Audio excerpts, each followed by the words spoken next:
So I was watching this clip, right, with this a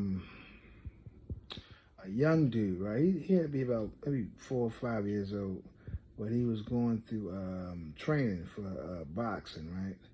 And I really liked his coaching and instructors, right? Because at the end of the day, this boy, this young man found himself getting a little bit emotional about um, the whole process of self-defense, and he began crying. And what ended up happening was that the coach kind of walked him through his feelings, and he was able to.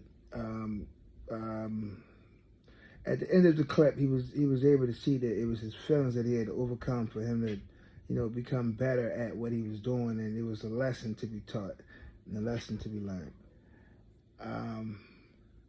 But what I realized in watching this clip is just as this young boy started crying and throwing different spasms, and he was, going through his thing, I said to myself, a lot of adults, right?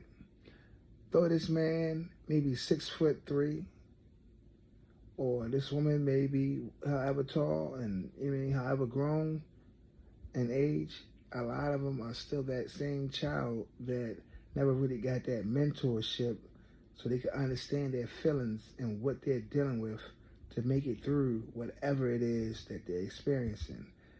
And I said, damn, how great is it to have coaching through the process, And I was like, man,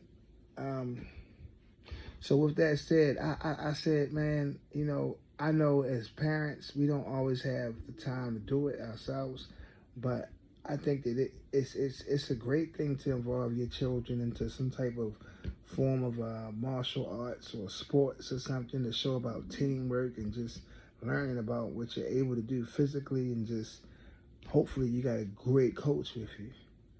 Because at the end of the day, we don't all get coaches as we growing up, you know what I mean? So hopefully we can do it for our children. Cruise with me.